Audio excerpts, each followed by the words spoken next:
Hello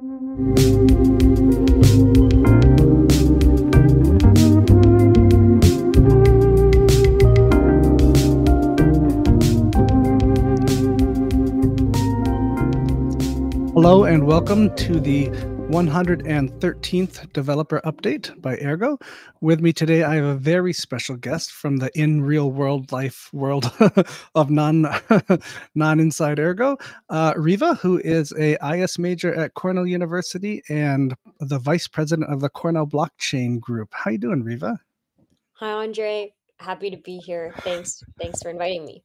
Thanks so much for joining us. It's always a special treat when we have somebody that's not always ingrained in the ecosystem to come in and give us their opinion about what it's like on the outside world, outside of Ergo, and what things they look for inside and outside of the blockchain as far as that goes. So it's always a special treat. Thank you so much. Let's dive right in. You are a current student at Cornell University. In an IS degree program. Let's start from the basics. What made you want to be an information science major, and what brought you to Cornell? Good question. So for context, I'm from the Bay Area. I live around 40 minutes out of UC Berkeley, which I think we'll get more into. I think it's played a pretty big role in sort of how I view the world. But basically, happened during COVID when the pandemic hit when I was a junior in high school. I happened to be on LinkedIn and found a women in business mentorship program, and it was completely free, just designed to sort of help girls learn more about sort of college admissions, especially in a world that was going to be very digital as our world went into lockdown. And I happened to get paired with a mentor from Cornell. Her name was Claire. She graduated like 3 months before I had spoken to her. And she basically changed kind of my whole trajectory. I wasn't even thinking of applying to Cornell. I was like, there probably isn't a likelihood of me getting admission. So what would sort of be the purpose? And I happened to meet her, like, obviously such a pivotal point in my life. And she was a huge inspiration to me. And she was very, very involved on campus. Actually used to run a startup accelerator on the side, was involved in a gazillion things on campus. And just was sort of like, if you're looking for a place to explore, which I was, with sort of a variety of sort of subjects and a lot of different areas with a lot of just with a lot of different intersections in a cross-disciplinary way, Cornell is going to be the place for you. And so whenever I ended up applying and ended up getting admission, I was obviously stoked. And it was funny during the pandemic, as I mentioned, Claire was running a startup accelerator. She had me interview Cornell student founders for her startup accelerator to sort of showcase them as inspiration for the kids that were currently participating. And so I happened to actually interview like 16 student founders that were all from Cornell for that podcast. And they would all sort of assume that I was also a Cornell student. And so they would sort of start off being like, oh, what are you majoring in here? Like, what are you majoring here? Like, it's nice to meet you. And I was always clarify, like, oh, I'm actually a junior in high school.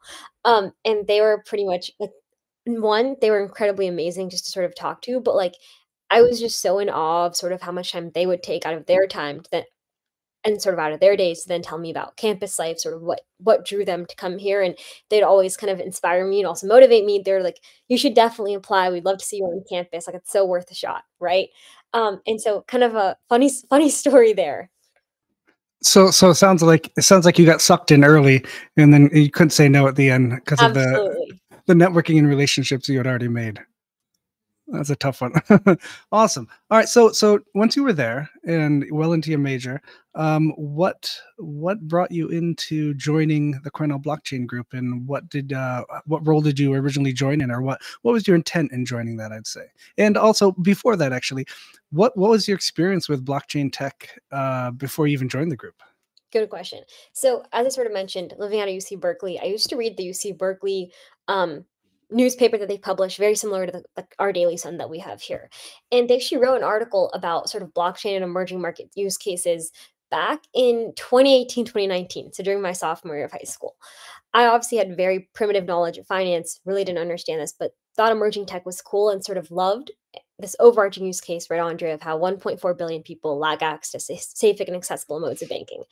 And like, obviously being in the Bay Area, we see all different forms of technology that are so hyper advanced. And I just couldn't understand that this most basic primitive thing of having a place to store your money simply didn't exist for a lot of folks in the world.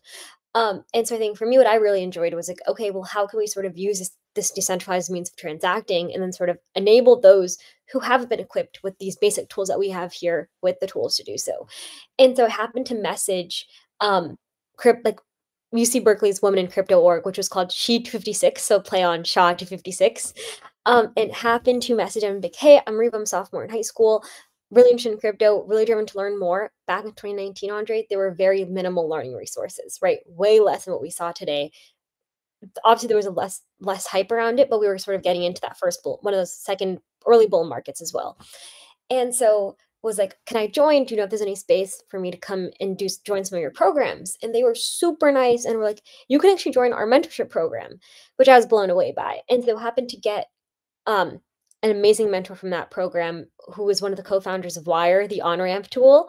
And so I was paired with Mike, and Mike has been one of the greatest inspirations for me because obviously from a building perspective, but also someone who's sort of a visionary for the space in terms of understanding where things were going. Like it was amazing for me to be paired with him. And he's still like we're like friends now. It's been like 5 years. I still hold on to him. I'm like, Mike, I still need your help with stuff. But basically, happened to get paired with Mike and happened to intern for him that following summer, and got to sort of be under his wing, understand he has a pretty cool vision for sort of where he sees the blockchain space going, and so just got to sort of help him in any way that he sort of was looking for, and ultimately just got to learn a lot. But basically, when I came to um, Cornell, like my freshman year, so around 3 years ago, was like it'd be great to sort of be more ingrained in the blockchain community, and so I ended up joining Kernel, which is Gitcoin's sort of used to be run by Gitcoin, their learning accelerator, and really enjoyed that experience. And funny enough, I happened to meet one of their kernel leaders, happened to live in Ithaca at the time.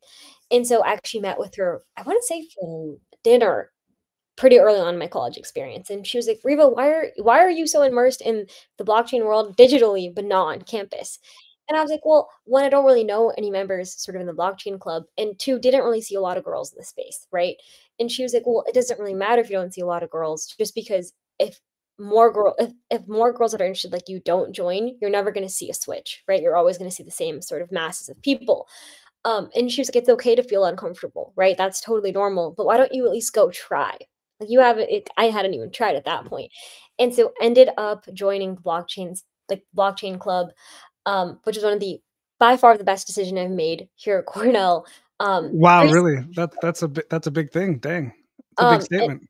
wait, totally, and I was so happy to be so wrong about what the space was like, because I very much thought this club was while it is obviously predominantly men, it's a I would or obviously I'm biased, but I would say it's a very inclusive club, and it doesn't really matter what you look like, there's a space for everyone, right? And I think a lot of it's just sort of knowing that sort of going in and, like, being another girl, also a girl of color, like, you will sort of then see more and more girls that look like you that will wanna join, right? You kinda see a ripple effect start to form.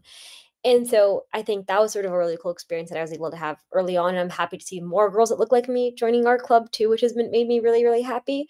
Um, but I think, like, generally so, I think getting to sort of be a part of UC Berkeley's crypto initiatives was really transformative, right? And I think because that club was actually ran by all women, um, it was just amazing. Like, they were doing governance, they had put on a huge conference at UC Berkeley that I attended, in 2019. Um, they just had amazing initiatives, and I was, like, very driven to sort of see how could we sort of replicate some of the initiatives they had done there back here at Cornell as well. And obviously, I think at Berkeley, the location is very helpful because you have a lot of people that work in the crypto community that are all relatively local, and we don't have that here in Ithaca, right? But in the digital age, you can meet someone on any capacity, right? Digitally. You don't have to be in the same space as them. Do you feel that in your experience, at least, that women are more apt to join physically in real life to these organizations as opposed to kind of behind the keyboard, behind a profile picture? Or what have you experienced there? That's a good question. I think I personally like being in in-person spaces. I just feel more connected, right? I think whenever you're sitting behind a screen, like it's really hard to sort of build that level of community. And I think going to a space in person, um, I think can impact in a lot of different ways, hopefully in a positive way. But there definitely have been times where I've walked into rooms here on campus and I'm one of the only girls and I sit in a corner by myself, right? And I think it takes time. Like when I went to my very first um I think even Cornell Blockchain meeting, like, I was sitting alone. It was like I just didn't know anyone. I didn't know how to assert myself. But I think, like, knowing that, like, I had stuff that I wanted to contribute, like, I've been in this space since 2019, like, I have stuff on my mind that I wanna add to the conversation, I think sort of gave me that confidence where it was like, I also deserve to be here, and I also have something valuable to add, right?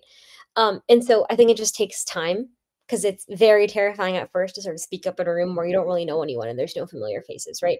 And so I think, like, the hindrance or the barrier to sort of participate is a lot greater when you don't really know anyone in the room, and so maybe participating digitally is a lot easier in that capacity, right? Like on Slack, for example, people are there's been a lot of studies on how people are willing to be more assertive on Slack because it's a little bit easier, right, to sort of share your mind in a digital setting rather than in person. And I never thought of it that way because I experience it whenever I'm on a new committee, you always go to the first couple of meetings, you don't say a darn thing. You just kind of soak it in. Totally.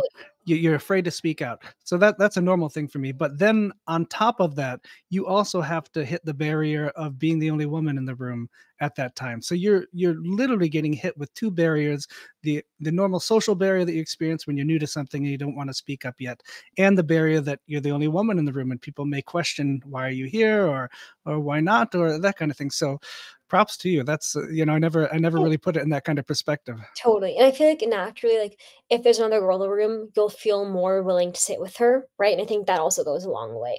The first org I actually joined on campus was Women in Computing, and I've been on Women in Computing's e-board for the past 5 semesters, and that's been another pretty big part of my Cornell experience, and I think we're very big on, like, how do we sort of, um, help our community that's pretty much underrepresented in the CIS school not feel afraid to speak up in class or not feel afraid to sort of go and be in one of those spaces in their project team or any other club on campus that might just have less representation, right? And I think it's still a pretty big issue. Like, there's a lot of clubs on campus where you just don't see a lot of representation from all genders, right?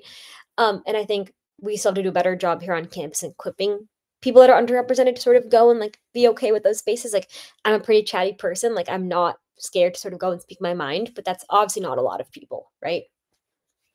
So what's the makeup of the current Cornell blockchain as far as Well, what's super cool is we've never had a girl, like a woman vice president and a woman president. So we actually have two leaders that are women this year, which is crazy. We've never had that before. And so is a lot of our e-board. So our head of consulting is woman. We have our head of recruitment. We have a treasurer. And so we've really gone to sort of have our club sort of look like and like our leadership look like the people that are in the club, which has been really awesome. Obviously, within our general members, naturally, we have a lot more male applicants that apply to our club, right? So naturally, we're going to have a lot more male members, which is very fair. And we also don't discriminate. We allow people from all backgrounds to join, but we definitely would love to promote people that aren't seen as much in this space. But I would say it's more diverse than it's ever been. And like, for example, for the conference, we work with Cornell Tech, and Cornell Tech's blockchain club also run by 2 women, right? Which has never happened. So we're pretty proud of sort of the progress we've made. That's amazing. That's amazing. But before we jump into the Cornell blockchain, I want to just dive back into something you said earlier about access, the reason for blockchain in your eyes, or the ability that it facilitates. And you said something to the in short of access to Sure. essentially a global currency that you can freely trade and freely own and have it be transparent. So I notice this firsthand. My wife is Peruvian, Oh, and cool. there's times when we send money down to Peru, or we had our one of our weddings down in Peru for all the Peru family down there. In the amount of struggle it is just to exchange currency between those two countries is just insane. There were so many times that I said, do you just take Bitcoin? Can you take USDT or USDC or something? Like, it's so silly that that barrier exists between the two when this tech is out there and can do what it can do. And that's on a that's on a very privileged scale. Even Sure. there, we're talking about even less privileged, where people have less access to banking systems. They have to trust who they're getting money from. They have to trust who they're taking loans from. Whereas we have the blockchain, the code can do that kind of trust. The code's immutable. The code's going to take your liquidity if you don't pay, or the code's going to give you back your liquidity if you pay, and those kind of things. So how do you see the blockchain helping underserved or underrepresented communities or countries or areas? Totally. Great question. I think for me, an initial tool that I really loved was a tool called Valora, created on Cello, L1 and SF.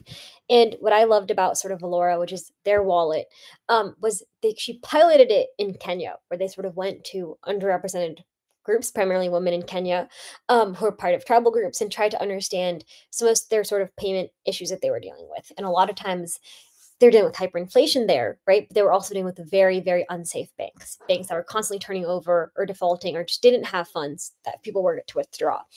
And so what they did really well was Cello has a stable coin, and they were able to sort of help women on the most primitive smartphone. So imagine that the most crummy smartphone that costs around $9 to $10, even cheaper than that. And they would have their cell number saved as their wallet ID, which I Amazing. really loved, right?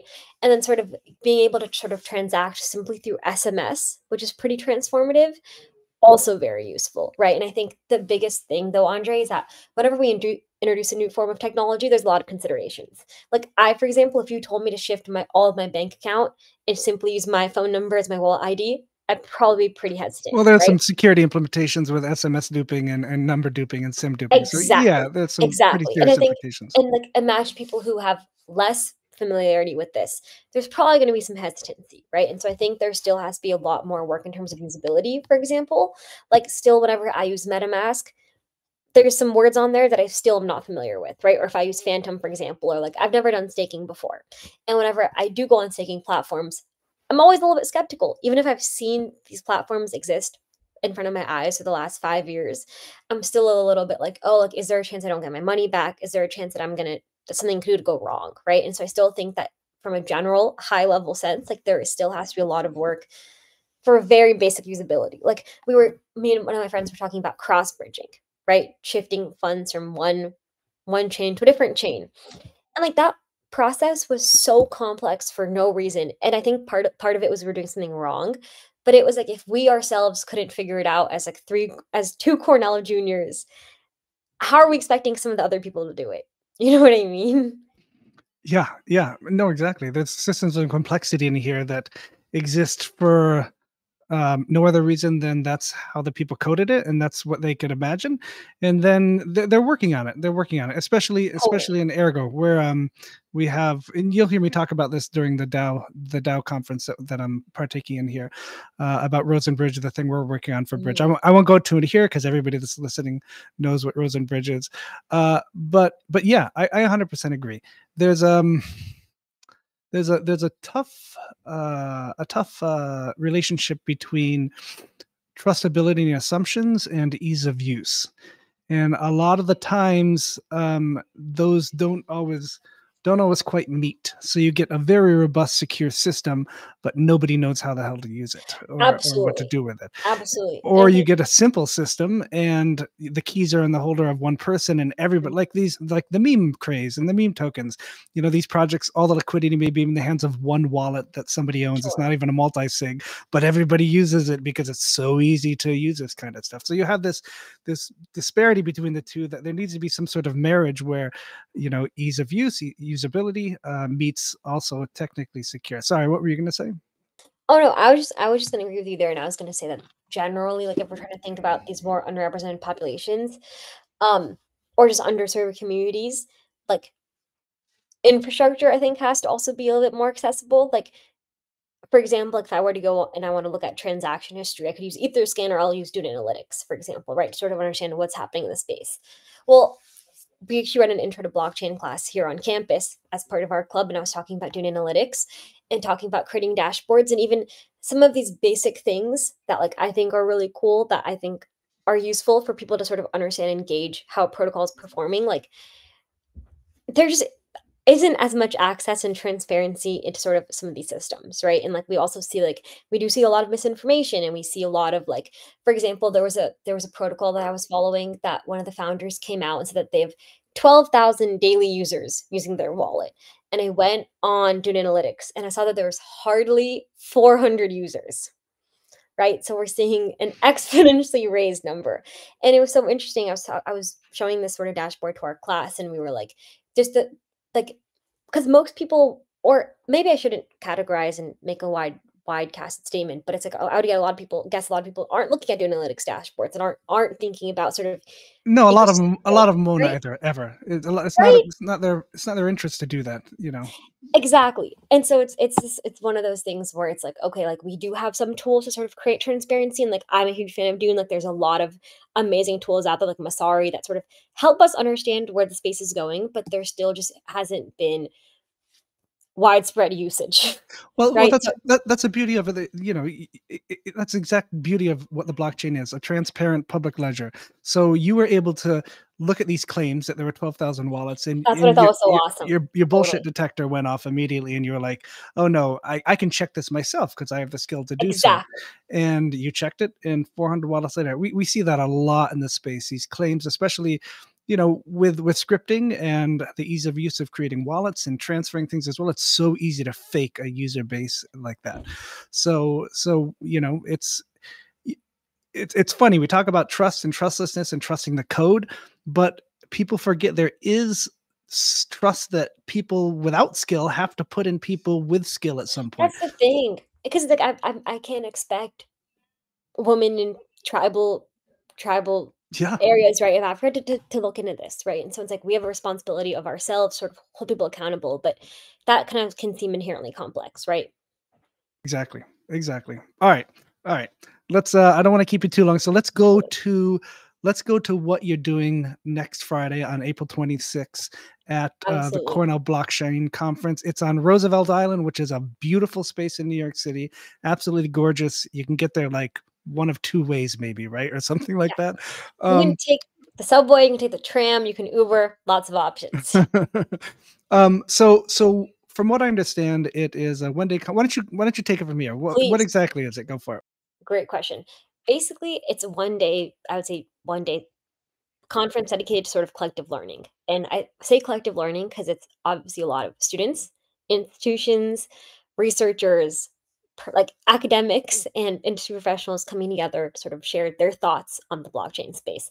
And our theme for this year is building for billions, which obviously, as you can sort of tell from my intro, is something that I really care about, right? And sort of thinking about widespread usage is ultimately that's where we need this technology the most. And essentially, Andre, what we've sort of built out is kind of a day filled with obviously a lot of different conversations happening, but primarily around sort of one, obviously, what does the future look like? But what have we learned from the past that we're going to leverage to sort of create a better future in this ecosystem? And so we have folks from all different backgrounds. Like we have, as I was mentioning, academics. We have Ari Dwells from who's the chief scientist at Chainlink and also spearheads our IC3 initiative down at the Cornell Tech New York campus. We have folks from Solana, folks from Ava Labs, folks from Anderson Horowitz, Uniswap, pretty much any cool org that we were really driven to collab with, we sort of figured out a way to work. Because obviously, like, we just don't want to have any of these conversations sort of be siloed, right? And there's so much innovation happening from a variety of different actors, and it was pretty critical that we had a lot of different voices being represented to us, right? Where it was like, if we were to do an infrastructure panel, you can't just have one chain be on there with a couple other orgs. Like, how can we sort of get a lot of these orgs that might work on something similar to get into conversation with each other? And so we have, I would say, a pretty amazing set of keynote speakers. We have like from the founder of Ava Labs to Nikhil, who created Alchemy, to the creator of Tezos, to Asta, who runs Privy, and definitely a lot of Cornellians across the board. And so we definitely want to sort of get our name out there and sort of ensure that we have Cornellians who are active members in the space being represented as well. The CEO of Zora, head of brand at Uniswap, head of research at Pantera, former CFO of digital assets at PayPal. A lot of cool folks. And I would say with pretty variety kind of sets of backgrounds as well, right? People who work on the more institutional side, people who work on the more research side. We're just excited to sort of get people to come together and think about a lot of these topics and obviously learn. All right, so you have the keynote speakers, and then you've also divided up into an array of 10, 12 panels, Oh from what I yeah, so we understand. have. I Can want you to talk say about those panels? Yeah. yeah, we have 12 panels ranging from all the way from like ZK to luxury NFTs to DAOs, which obviously Andre's speaking on, and we're super stoked to have him join us. But I would say pretty big variety of topics. We have battle of infrastructure. We have a more dedicated Web3 growth panel, talent and recruitment. Obviously, as we have a lot of students coming in as well. And so we're pretty stoked with a pretty big lineup of like almost like 60 speakers, 50 speakers, which is Wow. massive. And I think something that people always ask is how do you get a lot of these folks? Um, Simply through Twitter DMs, and we just basically mass email orgs that are interested. And we also get some outbound from orgs that are interested in to collab as well. But it's a pretty big initiative because we also need to raise funds to pay for the venue, pay for operating costs, pay for lunch.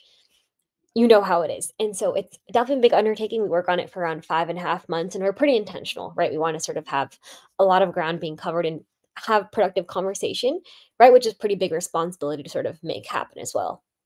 So are these going on at the same time, or are they staggered so that people can see all of them? Or Good question. So there's very staggered. You'll see 2 to 3 panels happen at the same time with one keynote as well. The schedule is actually posted on the website, and the website is cornellblockchainconference.com. Pretty basic there. And you can buy tickets on the very front page. And if you use the code Ergo, you'll get 50% off as well. that's very generous of you to our watchers. Thank you so much. We hope to see some there. Absolutely.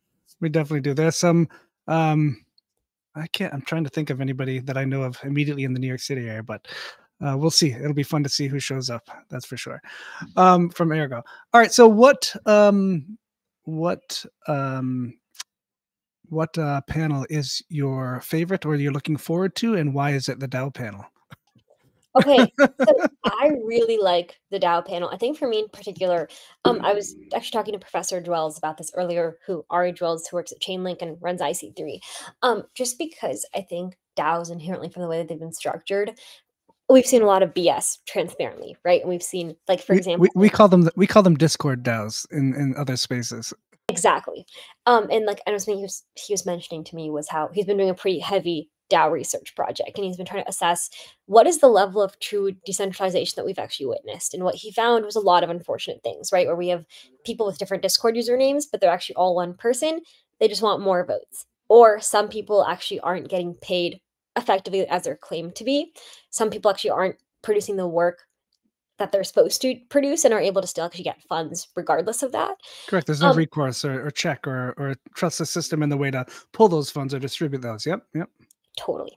And I think the biggest one that was just surprising, as I mentioned earlier, was just how ultimately we aren't actually seeing um, voting in an equitable manner, right? We're seeing a lot of the same folks voting, but under different usernames, which I thought was so bizarre. Obviously, but I guess it makes sense. People obviously are sort of power hungry and want things to be in their direction. But the fact that we haven't like figured that out, I think, was pretty crazy to me.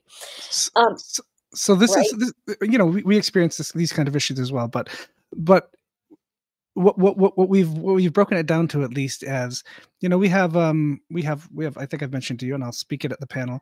We have a full on chain DAO, essentially, Yeah. where treasuries are locked on chain and votes are distributed based on data that is collected during the or funds are distributed based on the data that's collected during the vote. So if a vote Mm, passes, then the contract releases the funds to the designated address that it was supposed to. So there's no stopping it except with no votes. If you initiate it, it's there. It's going to be immutable. It's going to process through if the vote is yes. it's But what amazing. but what we run into is correct. We have probably about, on average, maybe, what is that, 20, maybe 30% of the people are actively voting that hold the Mm, Sigmanauts token for the DAO. And what we've really broken it down to is that people aren't as much inclined to vote if they agree with it and they see the votes going through. So if they see 5 people have voted yes already, there are no votes, there's a couple days totally. left, they don't bother. They They're don't not going to bother. bother voting on it, which is, it's really, I don't know if that's a good or a bad thing, but yeah, I don't know. What are your thoughts on that kind of thing? I think it's kind of reminds of the US election, right? Only 50% Exactly. of Yeah, yeah. Americans participate in the US election. Very similar notion there. People are like, I live in California. A lot of people in California don't bother. That's the We point. do know Yep. how California is going to vote, right? Similar notion here. I think there has to be something that sort of drives people to vote. And I think that incentive is something that still has to sort of be figured out. But I think like getting a more representative vote, but ensuring that there's also like fair elections, right? So fair processes here where sometimes like I think Discord might not be the best sort of method of communication, but ultimately Discord sort of lets us have this decentralized notion that we need, right? Where it's sort of anyone can join, right? And also from wherever they are. Um without also having to share any parts of their identity or their background. Like I've definitely met folks that I've reached out to for sponsorship, Andre, which is kind of interesting. And they use a completely different I don't know if it's called pseudonym or they just have a completely different identity than like they hide their identity. And so I've met people who don't go by like actual names. They have like a unique name for their role. And their whole goal there was that they don't want any part of their identity being shown, but also someone to sort of hold any judgment or assumptions about who they are or where they come from to sort of guide the way they perceive them, right? Yeah, I mean that's a good point.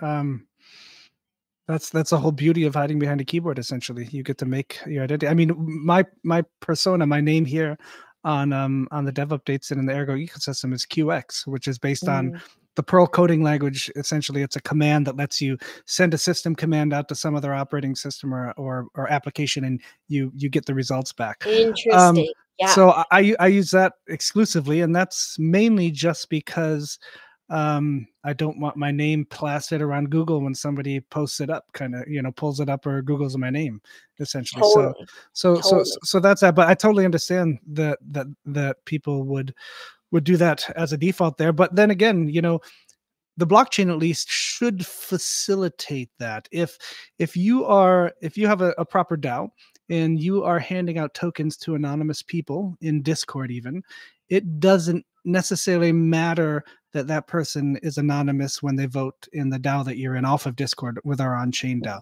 Mm, We don't care. We have the trust established, at least in the community group that we're in, with the conversations that we have in that group, whether it be Discord or Telegram. We have them bound together, linked together. And then once the token's out there, the question is, do we trust beyond the fact that this person could then transfer that token to somebody else without us knowing? And they can, right? So when you deal with these DAOs and you create these DAOs, you have to be you have to at least have the knowledge or have the assumption that this token might not be with this person. What if, Reva, what if we let's say we made a DAO for the Cornell mhm. blockchain DAO, okay? And you put fake tokens in it, and those tokens or tokens that don't cost anything or Sure. aren't value. And those tokens are representative of your budget per se, your real life budget. So you make votes, and a yes vote will send them to the yes wallet, essentially. Mm, That then signifies, yes, Reva, your job is now to take the money in real fiat and perform the duties here. So there's a trust involved there. But what's to say that you've taken too much time. There's a newcomer in the blockchain space, in the blockchain conference group, that doesn't have voting privileges yet, and you make them a deal and you say, hey, why don't you take my participation token and vote for me? We kind of think alike, why don't you do that? And the beauty and the scariness of that is there's nothing stopping anybody from doing totally. that, unless you can of course build in like checks every year. So every year the community is reset, the DAO is reset, and you Mm, bring new tokens in and that kind. So there are checks and balances, but it's a real cool thought of, do we need, in these kind of headless autonomous voting systems, you don't really need to know exactly who voted on what or who's voting there. The initial trust was given when the tokens were distributed, and then it's out in the open, it's out in the wild until you decide to revamp the DAO group to do a cycle or ladders, or whatever that is called at that time. But it's a really interesting thought process of what trust assumptions you're doing when you hand out those DAO tokens, and people can totally. do whatever the heck they want with them. Totally, and this kind of reminds me of, like, the traditional KYC system that we have here, right? Whenever we're giving out loans or whatever sort of technology that's sort of giving someone access, we have some sort of KYC metric, but I think in DAOs particularly, like, how can we have some sort of very basic, um, verification system, but with very limited parts of one's identity that they have to share, right? And I don't know how we would do that. That's something I think about because obviously we want to democratize access to someone who can contribute to a DAO, right? But then how can we also ensure that we're not going to have fraud or sort of distrust, like just kind of people that will So, misuse the platform so, as well, so, right? so that is tough. So in Ergo, we have a couple different, at least for lending. Mm, There's a pooled lending platform on Ergo where anybody can just connect a wallet, put in collateral, get out something, do what they interesting. want with it. The collateral's wiped if it goes above, or that kind of thing. Or if you pay it back, you get collateral back. Mm, Essentially, we have a bond program that essentially will. You can post up an offer. So let's say you have a bunch of tokens in stablecoin that you don't want to get rid of per se, and you don't want to invest it in like the actual Ergo token, because sure. that could fluctuate. You want a stable coin, but you still want to make some yield off it.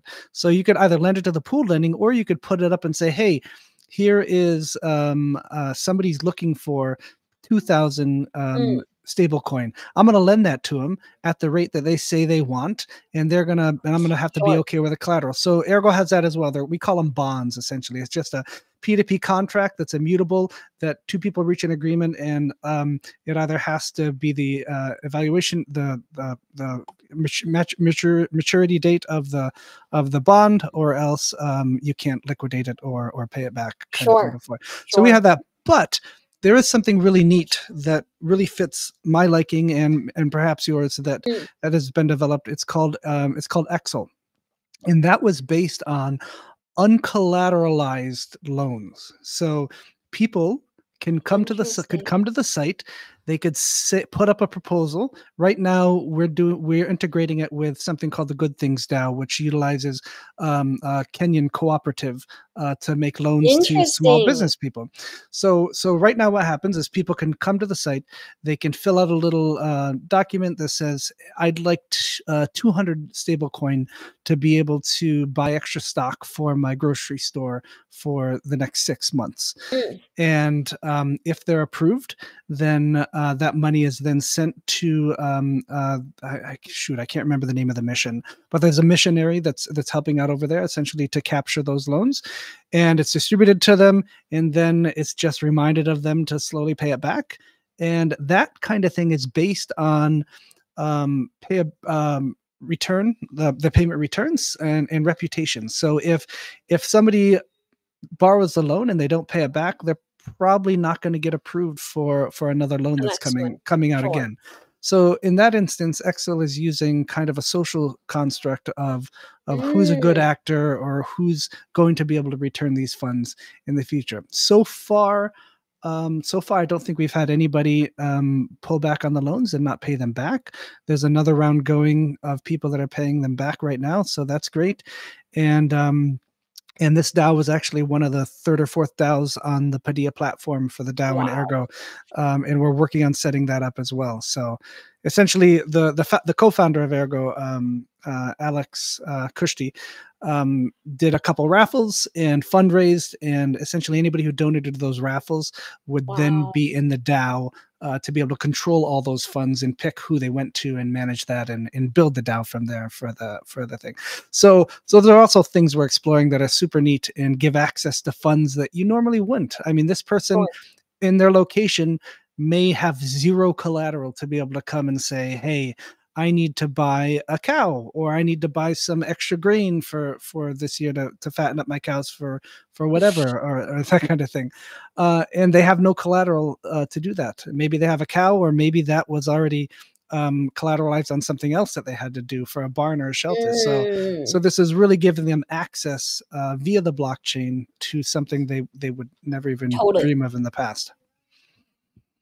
So yeah, so that's super cool. Can't wait to talk about that kind of stuff at the panel, and let people know what we're doing here, as well as engage in the other people's stuff to see what they're doing. Absolutely.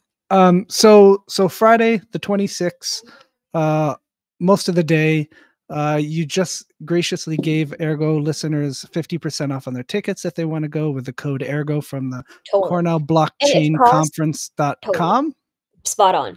Okay. And if cost I always mention this, but if cost is a barrier, we simply just charge to cover our venue and operating costs. That's why we have to charge for tickets. But if cost is a barrier, you can always message me on Telegram. My Telegram is my first name, Reva underscore last name, underscore, sorry, first initial, my last name, which is J. Always happy to give out free tickets, figure out a way to sort of make it work. We don't want cost to be a hindrance, right? This is ultimately just for people to sort of come together to learn. It's not a money making, not a money making machine system at all. And the campus is beautiful. The Cornell campus on Roosevelt Island is absolutely stunning. The buildings, the view. In one of the rooms, you're what is it? The Tata Center, I believe. If you're in there ever, just any of the middle of the bow tie floors, looking out the windows to the beautiful bridges spanning. It's so beautiful. It's Yeah. absolutely amazing. Absolutely amazing. Okay, fantastic. Let's you've agreed to join us for a special treat, which is to actually read the dev updates. Down. So you're down for that. All right, let me switch my view over here to that. And I will start off with Kushti. How's that sound? Beautiful. All right, so Kushti Ergo Protocol Research and Development. He published the first draft of EIP 50 for Sigma 6. He's got the GitHub right there with instructions on how to implement for 6.0 based on NBITS encoding implementation. He created the first issues of bounties, which can be implemented by following the instructions. Dear contributors, please take, and then he's got a bunch of bounty issues right there. Sigma 6.0 working on Autolycos 2 verification and Ergo tree Ergo script. He's got the PR right there. It's in progress. Another code clearing PR for Sigma. Made a test for current version of Node for support for new methods added in the future. Some Autolycos related refactoring in the Node repo. Added support for unparsed additional bytes in header. Need to add protocol version check lately. Dexy still investigating how testnet was bootstrapped, contract parameters, etc. towards mainnet node. So Dexy is pretty well. The funny thing is, we got the hardest one first. This is going to be the most complicated one, usually from Kushti. But Dexy's super cool. Dexy. So currently, Ergo has a stable coin called Sigma USD. Cool. And it has a reserve token as well called oh, goodness gracious. I'm losing it here. Wow, I better go check the doctors. It's Sunday afternoon. Don't even worry. Sigma RSV, it's called. Cool. And it's a fairly complicated matter of how that works. But the idea is that anything can be pegged, essentially. So with Dexy, they're actually pegging gold. They're following gold here.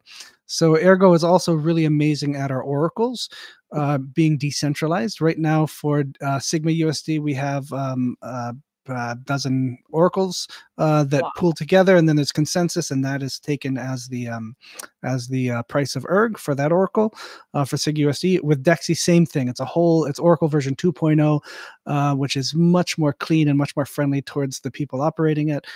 Same kind of thing. So the idea is in the future, we should be able to take anything. We can take oil, we can take silver, and we can create any real world asset. You got it. We can take this kind of thing and peg it to the value on chain. And people are even talking about doing like what are they called? Investment packages. So if you follow a certain what are they called? Goodness, yeah. I think I've spoken too much today. My brain is completely fried. But that's essentially the idea. So let's start this up. All right. Next up for you is Nautilus. Nautilus team update. Awesome. So they have their blind prover. They finished their blind prover implementation, and they welcome all reviews on their GitHub website. So Nautilus is an amazing team. They kind of saved and developed the first wallet for Ergo. We used to use Aurora. You might be familiar with that with Cardano. If you use Cardano, yeah. They kind of dropped Ergo support, and Nautilus, Captain Nemo came and cranked out the Nautilus wallet, which was absolutely amazing. They're working on a ton of stuff, too much to get into, but yeah. Sure. Okay, Paideia, Louis Vatra is the main dev of Paideia, which is a DAO that I've been referencing a lot.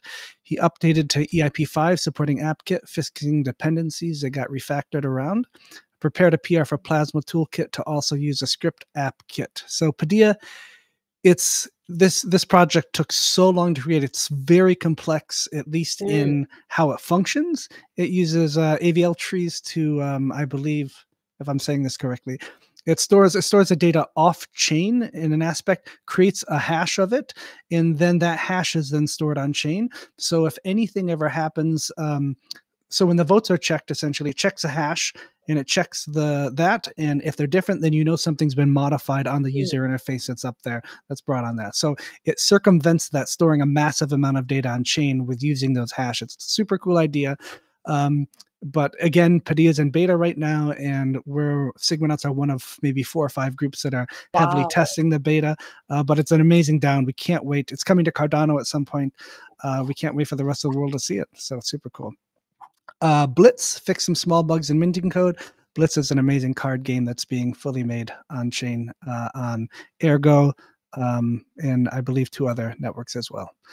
All right, you've got Awesome. Hodlbox, we call it. Hodlbox, awesome.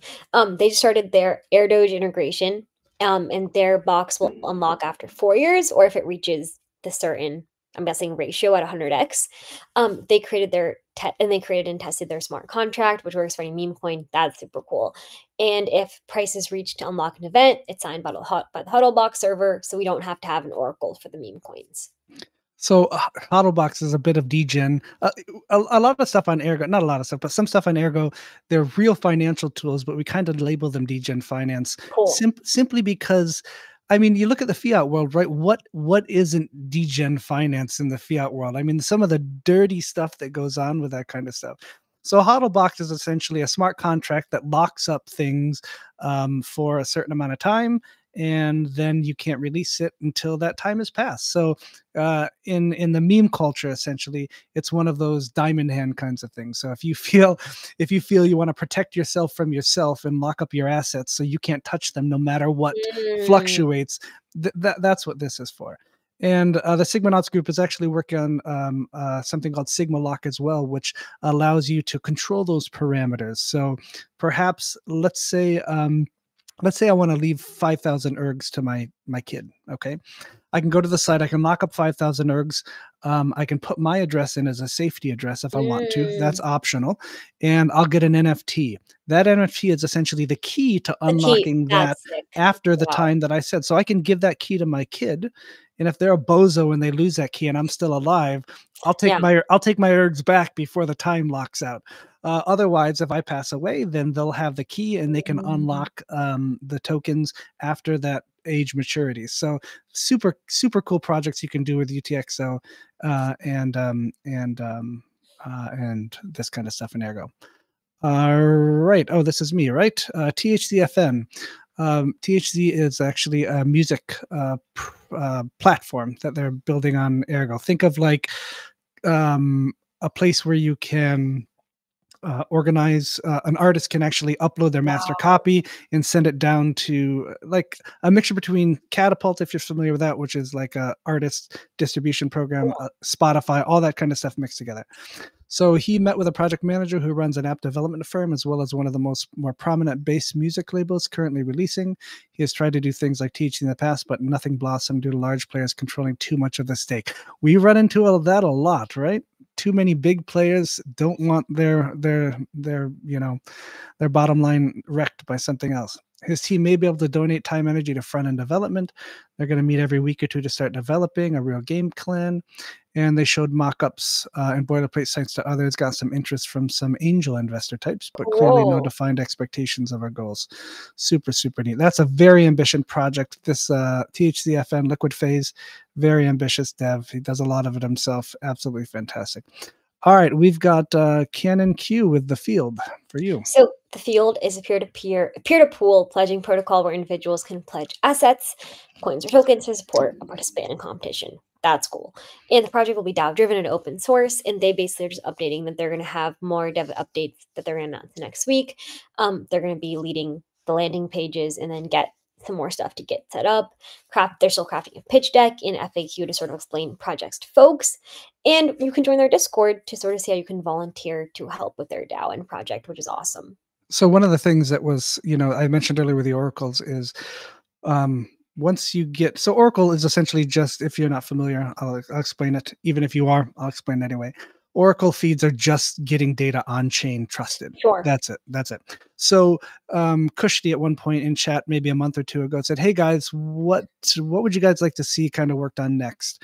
And a lot of people chimed in and said, "Look, can we have like more Oracle feeds into Ergo so that we can do things like sports betting or stock betting or bet against that kind of thing?" So the field, Canon's really taking that and running with it with that kind of pledging protocol that he's making for that kind of stuff. So it'll be neat to see what he does with the oracles that are out there to be able to get that data on chain.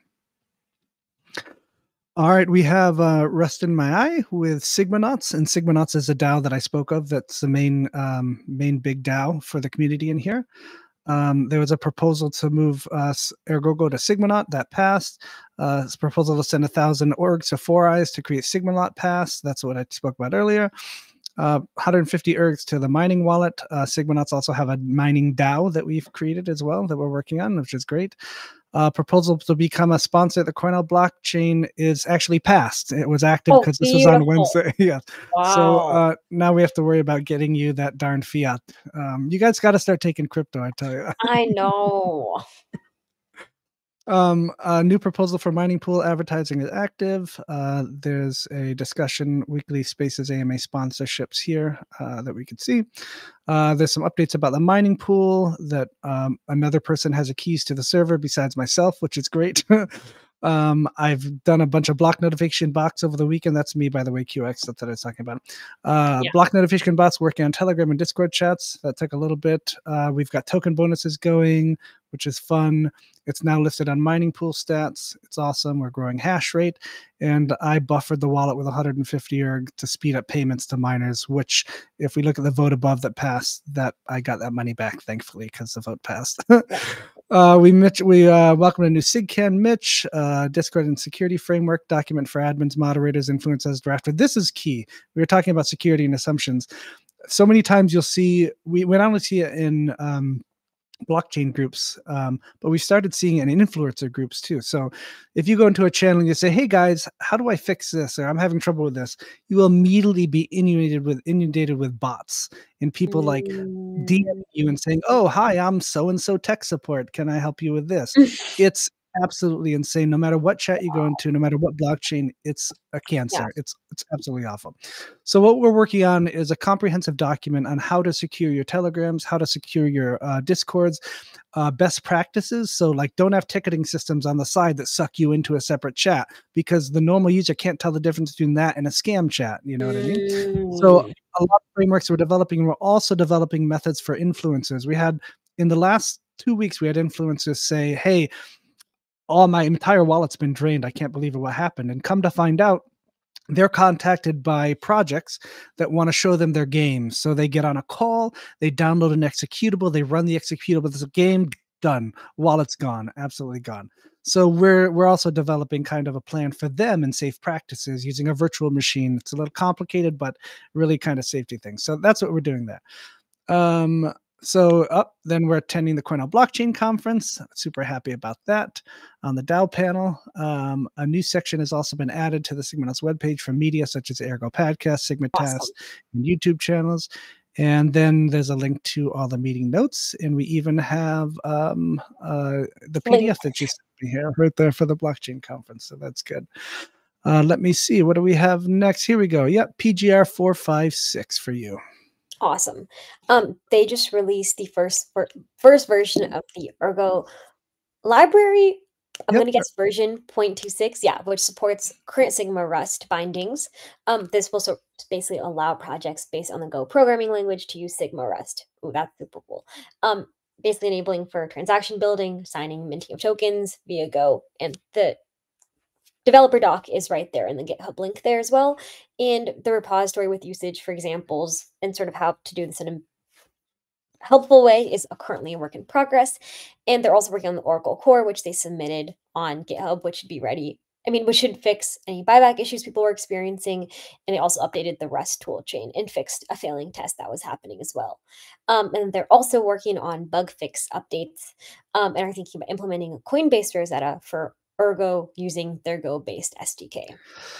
Yes, something about Ergo too that you'll find is people will they've developed these tool sets that let people develop in their own code. Like MGPy has developed ErgPy, which lets you interact with a blockchain, send and create transactions, NFTs, all from Python. So you don't even have to know the base level code that Ergo's running on. You just know Python, you send the commands to the library, boom, it does it. Fleet SDK with Java, it's JS, it's absolutely amazing. So that kind of tooling really helps people come in and be like, oh, here's a program I'm familiar with. I'm just going to interface with that. All right, let's see. We have Vorujak for Rosen Bridge Guard Service. Rosen Bridge is the cross-chain bridge that I spoke about earlier. Add CORS headers and allowed origins. Add API rate limit. Minotaur wallet. Fix a bug in multi-sig wallet. Pay scan available transaction on multi-sig communication page. Remove secret commitment. And display current version in settings page. And let me continue on to Rosen Bridge continued here. RoseNet, they started scaling tests where numerous nodes send messages to each other continuously. They have an app to the app logo to the root page, swap the position of action buttons and API key model, add page size of 100 to tables, Rosen API, total locked asset calculator integrated to Rosen service, and raffle. This team also does the Ergo raffle. We have a full-fledged raffle site on chain. It's absolutely amazing. Implementing a service contract test started. So Rosen Bridge, in short, is kind of a decentralized trustless bridge that allows right now it allows transferring assets between Cardano and Ergo. That's coming out with Bitcoin as well, Ethereum, Dogecoin, actually, because it's a fork of Bitcoin, and it's going to be easier. Binance chain eventually too, all that kind of stuff. And the idea is you don't have to cross to Ergo to use it. So Interesting. even though all the tech exists on Ergo and the security exists on Ergo, you can jump from Bitcoin to a Binance or Bitcoin to Ethereum without even passing through Ergo, essentially. So it's fairly complicated. In short, you have a ton. I think right now around 100 watchers on Ergo that watch the target chain for special transactions to a multi-sig wallet. Once that's done and everybody posts and confirms in this consensus, then the guards come in and see that consensus and check it themselves. And that group of guards, right now there's 12, but there could be 50, there could be 60, depending on how many chains it's supporting. Then those guards actually dip into the multi-sig wallet and release on the side that they're going to, kind of thing. So it's very, very simple in that the target chain that Ergo is connecting to only has to have a multi-sig wallet. That's it. Nothing more, no extra tech to do. So the advantage of Rosen Bridge is, again, all that tech security and assumptions happen on the Ergo platform. Everything else is just, as long as a multi-sig wallet is bulletproof on the other chain, there's nothing else. Super simple. Those guards just open the wallet, let stuff out, and that's it, kind of thing. So super cool. I'll try to get that in the talk of the DAO eventually, and we'll see if I can sneak that bridge in there. All right, you've got Josamai for the reputation system. Awesome. Oh, this is neat. This is what we were talking. This kind of stuff bound with like uncollateralized loans could really, give that kind of trust, community trust, essentially. That's cool. Well, the reputation system is the general part necessary for communication with the Ergo blockchain. Using Sigmanauts library has been done fantastic, and the functionality to update reputation proofs has been implemented to incorporate changes since the last synchronization with the most recent block. And their next steps are to develop the capability to upload transactions to the blockchain. And for the initial version, they're going to be executing an individual transaction for reputation proof. And this will allow validating the system's functionality in a private environment and then lay the groundwork for future optimization methods as well. All right. Oh, we've got Rosen Bridge keeps going. It must have been a big development week. They've improved error handling with the minimum fee. The TSS, they fixed signed promise function return type. Rosen Bridge utils, they remove push data 1 opcode from Bitcoin lock transaction structure. Also remove it from Rosen extractor expected OP return script. Rosen chains, they've updated minimum fee to version 1. The guard service, same thing with the minimum fee, and updated TSS and more derivation path and chain code handling from TSS to chain handler. The watcher, they've updated the minimum fee to version 1 as well. Super cool. Yeah, these guys most of the time they have pretty big updates, Rosen Bridge, but sometimes they wait a week and then they crank it out the next week, kind of thing. Let's see. I think that is. Oh, we've got. Nope. He's talking about something else. Yes, I think that's it. Beautiful. What'd you think? A lot of updates, a lot of cool people in the community building stuff, and I love how people are actively sharing. It's kind of like stand up, you know what I mean, where people sort of share what they're building, and that's awesome. Yeah, that's the idea. The co-founder Kushti, I don't know how long he's been doing the Discord dev updates for, but it's always a great place. When I first joined the community, I started writing like simple code for like bots. I mean, started. Mm, That's all I do. I don't do anything different than that now still with code. But I didn't really think that I should be in this dev update, but a couple community members just DM'd me, Wombo to be precise, and was like, get yourself out there on the dev update. So it's nice that's to be able to awesome. put it out there to show that you're working on it, and it obviously shows that there's a ton of life in the Ergo ecosystem. 100%. Every week we're Brings a doing this community kind to of thing. life. You got it. You got it. All right. Well, thank you so much for joining me here today. Absolutely. I hope the audience learned a lot about what you guys do. I think there was some very valuable stuff in there of what kind of sparked your interest and how you stuck to what you were doing and why you stuck to it. So I think that was really interesting to hear. But I'll let you close it out. Do you have anything to say or No, about the I mean, conference or nothing like that? sorry? Anything you want to say? You want to pitch the conference again? Go for it. The floor is Oh, no, yours. that's okay. I mean, obviously, if anyone wants to come to the conference, more than happy to talk more on that front. But this was awesome. I mean, it's super cool to sort of see the web. Obviously, being in Ithaca, you don't get to meet that many builders, and so Andre, it's awesome to get to meet you, hear about sort of what you're up to, learn more about the Ergo protocol, and also amazing to sort of see what the Ergo protocol is actively building towards. Right, super cool stuff happening.